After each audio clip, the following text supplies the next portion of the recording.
people, it's me Tori and welcome back to my channel for another video. So today we are finally doing my first ever build on Honeycrisp Island, which is a little bit embarrassing because I've had this island for at least 4 months, possibly 5 months now, and I've only just got round to doing a build. But I finally unlocked some items in this game, finally decided on what theme I'm going for this island, and in my last video on this particular island, I did a video where I got some custom design codes and I also flattened my island. I showed you the flattening process at the same time, where I basically just got rid of all the terraforming that you have at the beginning of the game. Some people do no terraform islands, so they just keep the terraforming exactly how it is when they choose their island layout. But I decided that terraforming, sometimes it gets in the way a little bit. And then flowers just grow up on the cliffs. And then you just have these flower cliffs, these messy flower cliffs, which I have on Cherry Bay, my other island. There's just messy cliffs full of overgrown flowers. And it's a nightmare and I don't need that. So, Timbra's in the way. You can see her getting in the way. I actually started this build on stream, and then I finished it off just in my own time. So the beginning of the video is just basically me placing a few codes and really just trying to get a feel for spacing and stuff. But I did end up changing it up again, spoiler alert. There's 4 little parking spaces in here, not 3. So I feel like I need to explain the idea behind this build to you all.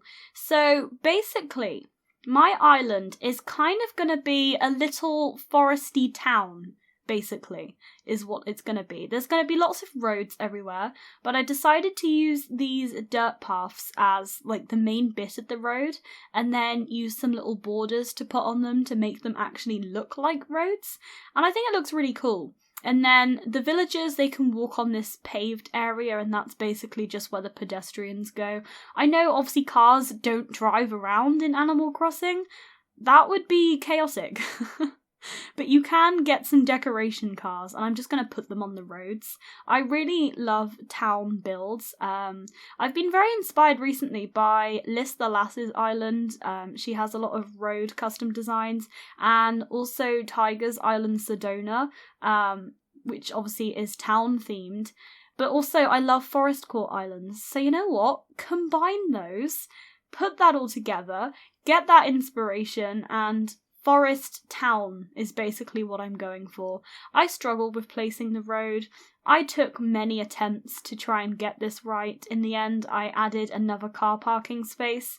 So the reason why I did this, and I have to have a yellow car, by the way, because, in case you didn't know, my favourite colour is yellow. I say it a lot on this channel, but, I like yellow. But the reason I wanted to do a car parking space outside the airport and, in my island entrance is because, I don't know, it makes sense to me that you would drive to the airport. Airports have car parks outside, so a bit of realism in the game. We will put a car park outside the airport. Admittedly, it's not the biggest car park going, but, it doesn't have to be too realistic. It can be realistic without being too realistic. I mean, this is a game where we literally have talking animals.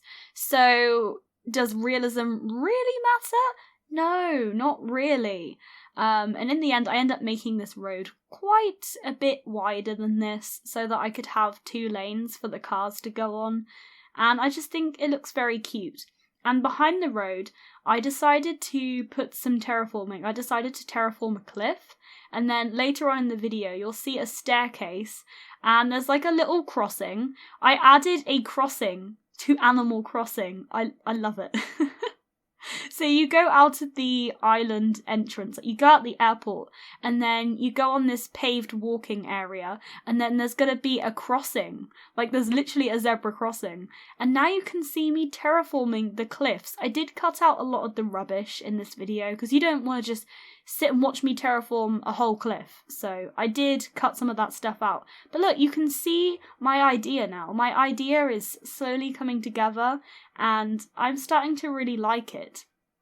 Admittedly, I could have made this build a little bit more detailed if I had more items unlocked, But it's just going to be like a work in progress. It's going to be something that I add to all the time. I'm not just going to say, right, I'm done with this, I'm leaving this. It's just going to be something that I adjust as and when I get new items or new inspiration. It's going to be something that, you know, constantly adapts and changes and evolves with my island. And you know what? That's cool, because normally a lot of my old builds, when I've completed them, I'm like, right, that's that one done. No more work on this build. But you know what? If I get a new idea or new inspiration, I don't want to just go, you know what? I've already done this now. I'm not redoing it. That's a little bit lazy, isn't it? Yeah, I'm not going to be lazy with this island. You know, this one, I don't care if this island takes me ages. I want to finish Cherry Bay at some point. I've also had Cherry Bay since, like, December. Cherry Bay is my other island on my Switch Lite, and it used to be my sister's island. So, unfortunately, my character isn't the resident rep on the island, which is okay. Because if I get a new island, I can just transfer my character over to a new island, and then I won't have to relearn all of my DIYs. So you know what? It's actually kind of smart.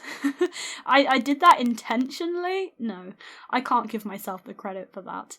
But that is my other island, Cherry Bay. I've done a lot of videos on it. It's kind of a different energy.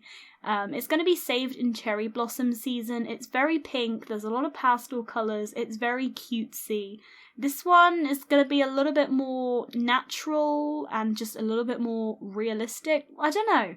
Cherry Bay is kind of a natural island. There's no roads or anything anywhere, and there's lots of plants. So maybe this one's slightly more towny. It is like a town kind of island. Forest town. That is all you need to know. This island is a forest town, pretty much, and it's called Honeycrisp because my native fruit on this island is apples, and Honeycrisp is a type of apple.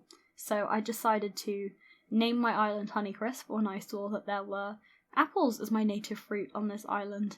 And I like them. They're really cute, especially at this time of year, because the red colour really contrasts with the green, and I just think it looks really, really nice. And I definitely want to implement lots of apples everywhere throughout this island. I want you all to see that this is an apple island, and I want my native fruit to be, like, everywhere. I feel like Honeycrisp is, you know, world famous for its apples. You know, we have great apples here. There should be, like, an apple selling business. Like, this is what puts Honeycrisp on the map, is our apples. And now you can just see me extending the road. I decided to put a corner in the road and make the road extend upwards rather than just... I don't know what I'm trying to say. I put a bend in the road. You'll see what I'm doing. I'm very bad at explaining stuff. You know, I wish I could be better at explaining stuff, but unfortunately when I'm trying to describe things, a lot of the time I just say, oh yeah, you do this with the thingy, and you can see me planting a peach tree there right now. I was just testing to see if it would fit, but I'm going to move an apple tree there in a second. Because, you know, apples are a superior fruit, and this is Honeycrisp Island, and we are world famous for our apples. But yeah, I'm so bad at explaining stuff. I wish I wasn't. I wish I could be a good explaining stuff person. But unfortunately, that is not me. I can show you what you're doing. If I'm going to show you, like, if I'm going to help you do something, I will show you. I can't just explain stuff. I'm bad at visualizing things in my head as it is anyway, and, you know, explaining stuff is not really my forte. I'm better off just showing you, to be honest, because I'm just like, oh, the thingy goes over here, and the thingy, what's the fruit that's on the trees? Oh, the red fruit thingies. Well, do you mean apples or do you mean cherries? You know, that doesn't really help, Tori. And now you can see me placing the steps. I think this is really cute. I wanted to incorporate some terraforming and cliffs on this island, but I wanted to do it in a way that I could still use the roads and it would make sense, because I don't want to put any roads on top of those cliffs, because obviously, how are cars gonna get up there? Cars can't just go up inclines. It doesn't make a lot of sense. So on, like, the base level, there's going to be lots of roads and stuff. But on the cliffs, that's just going to be, like, lots of walkways, and there's not going to be any cars up there.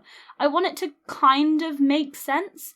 And also, I had an idea, but I've not like fully finished it yet, but you will see me start it in this video.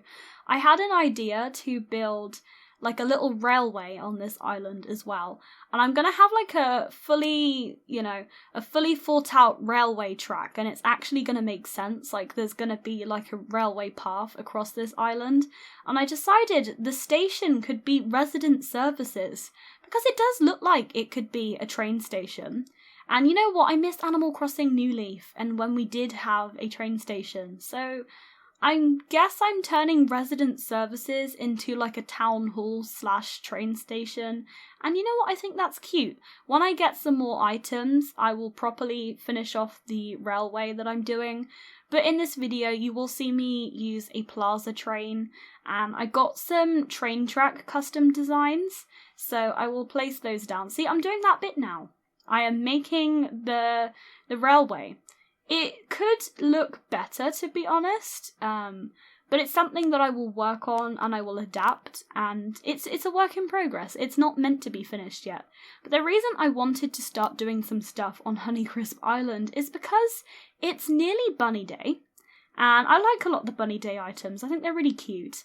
And also, I want to, play through Bunny Day on this island. And it's not going to be very fun if it's just a completely flattened island. That's going to be sad. A lot of YouTubers, when they do their Bunny Day Let's Plays, they have these gorgeous, absolutely stunning islands. And, if I just play through Bunny Day on my flattened, boring island, that's just going to be really sad. So I wanted a build to be on my island. I wanted there to be something, Also, I've had Honeycrisp for such a long time, and it just feels like I'm progressing nowhere with it, and I just didn't know what to do, and now I've finally made a start. I really like it. I really like this island. I have made so many natural-themed builds, because obviously Cherry Bay is quite a natural-themed island. I do have some areas on the island that are less kind of natural, like I have a wedding shop, and I recently built a wedding area, so I have like a kitchen for that. But it's mainly natural themed, whereas this, it was so exciting to put some roads down because it's so different to any of my normal type of decorating, and I just thought this is so fun, it took me out of my comfort zone and I had fun with it. I feel like if you get burnt out with Animal Crossing, not that I usually do, I mean, I haven't had the game as long as a lot of people, to be fair, because I got it at the end of 2020 and then I just didn't play for ages because everyone had cute islands and I hadn't unlocked any stuff, and I was like, what do I do? But I would recommend, if you are feeling burnt out, which, like I said, I'm not yet, just do a different type of gameplay to what you would normally do. So for me, that was decorating in a different style, and I had a lot of fun with it. If you want to try and do like a town theme, I would so recommend it. And also, with me doing like a town / forest theme, it's not too far out of my comfort zone. It's out of my comfort zone enough that I can branch out and do something different, but equally, I can have some natural themed areas on my island as well. So I've just got the best of everything, to be honest. But we are coming up to the end of the video. I'm just planting a load of red roses and apple trees everywhere, and it looks really cute. So we will nearly be onto the screenshots. I really hope you like my first build on Honeycrisp Island as much as I do, because I just think it looks honestly so cute. So please don't forget to like and comment and subscribe if you haven't done so already. And I hope you have a really good day, and I will see you all next time. Bye everyone.